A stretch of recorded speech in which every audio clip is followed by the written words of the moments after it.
Hi friends, എല്ലാവർക്കും നമസ്കാരം. എല്ലാവർക്കും ബബിൾസ് വീട്ടിലേക്ക് സ്വാഗതം. ഇന്ന് ഞാൻ ഉണ്ടാക്കാൻ വേണ്ടി പോകുന്നത് ഒരു അടിപൊളി ലഡു ലഡു എന്ന് പറഞ്ഞിട്ടുണ്ടെങ്കിൽ നമ്മുടെ മലർ ലഡു. മലറില്ലേ, മലര്, ആ മലര് വെച്ചിട്ട്, മലർ അല്ല മലർ വെച്ചിട്ടുള്ള ലഡുവാണ് ഞാൻ ഉണ്ടാക്കാൻ വേണ്ടി പോണത്. അപ്പോൾ അത് എങ്ങനെയാണ് ഉണ്ടാക്കാമെന്ന് നിങ്ങൾ കണ്ടു നോക്ക്. നല്ല അടിപൊളിയായിട്ടുള്ള ഒരു ലഡുവാണത്. അധികം ഇൻഗ്രീഡിയൻസ് ഒന്നും ഇല്ല, ആവശ്യമില്ല ഇതിന്. നമ്മളുടെ വീട്ടിൽ കിട്ടുന്ന ഇൻഗ്രീഡിയൻസ് വെച്ചിട്ട് തന്നെ നല്ലൊരു അടിപൊളി ടേസ്റ്റി ആയിട്ടുള്ള ഒരു ലഡു ഉണ്ടാക്കാം. പെട്ടെന്ന് നമുക്ക് ഉണ്ടാക്കിയെടുക്കാം. വേണമെങ്കിൽ 10 മിനിറ്റ് അത് മാത്രം പറയണം. 10-15 മിനിറ്റ് അതിൻ്റെ ഉള്ളിൽ നമുക്ക് ഈ അടിപൊളി എന്താ പറയുക ലഡു ഉണ്ടാക്കിയെടുക്കാം. അപ്പോൾ നോക്കാം എങ്ങനെയാണ് ഉണ്ടാക്കുന്നതെന്ന്. അതിൻ്റെ ഇൻഗ്രീഡിയൻസും കാര്യങ്ങളൊക്കെ റെഡിയാണ്. നമുക്ക് വീഡിയോയിലേക്ക് മലരുണ്ട ഉണ്ടാക്കാൻ വേണ്ടിയിട്ടേ ഞാൻ 250 ഗ്രാം മലർ എടുത്തിട്ടുണ്ട്. അതുപോലെ തന്നെ അരമുറി നാളികേരം ചിരവിയത് എടുത്തിട്ടുണ്ട്. പിന്നെ മധുരത്തിന് ആവശ്യമായിട്ടുള്ള ശർക്കരയാണ് ഞാൻ ഇവിടെ ഉപയോഗിക്കുന്നത്. പിന്നെ നമ്മുടെ കാജു എടുത്തിട്ടുണ്ട്, അതായത് അണ്ടിപ്പരിപ്പ് എടുത്തിട്ടുണ്ട്. പിന്നെ ഒരു പിടി നമ്മുടെ അരി, ഇത് വറക്കാൻ വേണ്ടിയിട്ടാണ് അരി എടുത്തിട്ടുണ്ട്. ഒരു പിടി അരിയാണ് കേട്ടോ, കുറച്ച് ഒരു അരി ഞാൻ എടുത്തിട്ടുണ്ട്. ഇത്രയും സാധനങ്ങളാണ് നമുക്ക് ഈ മലരുണ്ട ഉണ്ടാക്കാൻ വേണ്ടിയിട്ട് ആവശ്യമുള്ള സാധനങ്ങൾ. കണ്ടില്ലേ, ഇത്രയാണ് വേണ്ടത്. ഇനി അരി ഒന്ന് വറുത്തെടുക്കണം. അപ്പം ഞാൻ പാത്രം അടുപ്പത്ത് വെച്ചിട്ടുണ്ട്. എന്നിട്ട് അതിൽ അരി ഇട്ടിട്ട് ഒന്ന് വറുത്തെടുക്കുകയാണ്. നിങ്ങൾക്ക് ചോറ് വയ്ക്കണം ഏത് അരി വേണമെങ്കിലും എടുക്കുക കേട്ടോ, കുഴപ്പമൊന്നുമില്ല. അതൊരു ഒന്ന് വറുത്തെടുത്തിട്ട് ഒരു പിടി മതി, തോനെയൊന്നും വേണ്ട. ജസ്റ്റ് ഇതൊന്ന് നന്നായിട്ട് വറുത്തെടുക്കുക. നമ്മൾ അരിമണി വറുക്കില്ലേ, അതുപോലെ ഒന്ന് വറുത്തെടുക്കുക.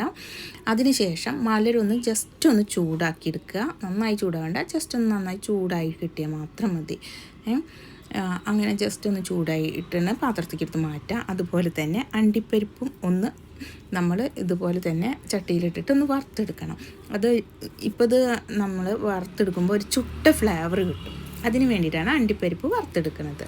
പിന്നെ ഇപ്പോൾ അരി നന്നായി തണുത്തിട്ടുണ്ട്, അരിമണി നന്നായി തണുത്തിട്ടുണ്ട്. അത് ഞാൻ മിക്സിയിലിട്ട് പൊടിച്ചെടുക്കുകയാണ്. ഇതൊരു പാത്രത്തിലേക്ക് എടുത്ത് മാറ്റിയാണ്. അടുത്തത് ഞാൻ അണ്ടിപ്പരിപ്പാണ് പൊടിച്ചെടുക്കുന്നത്. അണ്ടിപ്പരിപ്പും പൊടിച്ചെടുത്തിട്ട് ഞാൻ ഒരു വലിയ പാത്രത്തിലേക്ക് ഇത് മാറ്റുകയാണ്. ഇതെല്ലാം കൂടി നമുക്ക് കുഴച്ചെടുക്കണം, കൈ വെച്ചിട്ട് കുഴച്ചെടുക്കണം. അപ്പോൾ രണ്ടും ഞാൻ പൊടിച്ചെടുത്തത് ഒരു പാത്രത്തേക്ക് മാറ്റിയിട്ടുണ്ട്.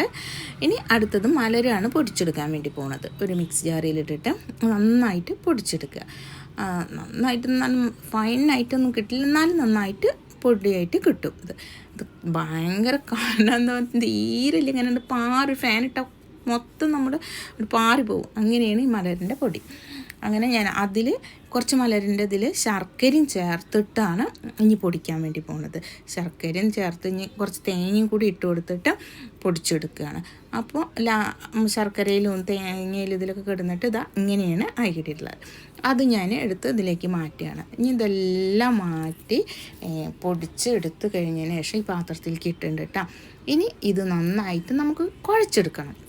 ഇപ്പോൾ ശർക്കരയും പൊടിച്ചു, തേങ്ങയും ചേർത്ത്, നമ്മുടെ മലരും ചേർത്ത്, അണ്ടിപ്പരിപ്പും അതുപോലെ നമ്മുടെ അരി വറുത്തതും കൂടിയിട്ടുള്ളത് ആ മിക്സാണ് ഈ പാത്രത്തിലുള്ളത്. അത് കൈ വെച്ചിട്ട് നന്നായി പൊടിച്ചെടുത്തിട്ടുണ്ട് ഞാൻ.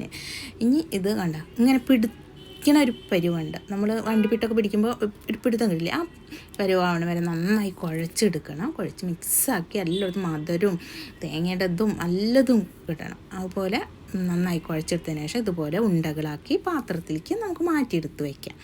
എടുത്തിട്ട് നമുക്ക് ഉപയോഗിക്കാം. എത്ര സിമ്പിളായിട്ടുള്ളൊരു മലരുണ്ട.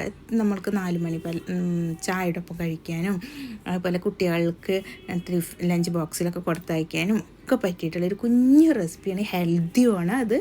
അപ്പോൾ എല്ലാവരും വീട്ടിൽ ഇതൊന്ന് ട്രൈ ചെയ്തോളൂ. സൂപ്പർ ടേസ്റ്റി ആയിട്ടുള്ള ഉണ്ടയാണ് മലരുണ്ട.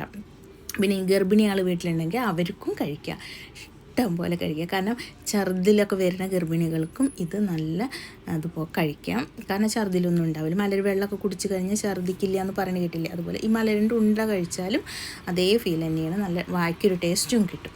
അപ്പോൾ അവർക്കും ഗർഭിണികൾക്കും കഴിക്കാം. നല്ല ഹെൽത്തി ആയിട്ടുള്ള ഫുഡാണ്. അപ്പോൾ മലരുണ്ട ഇവിടെ റെഡി ആയിട്ടുണ്ട്. അപ്പോൾ എല്ലാവരും ട്രൈ ചെയ്ത് നോക്കുന്ന ഈ കുഞ്ഞു റെസിപ്പി.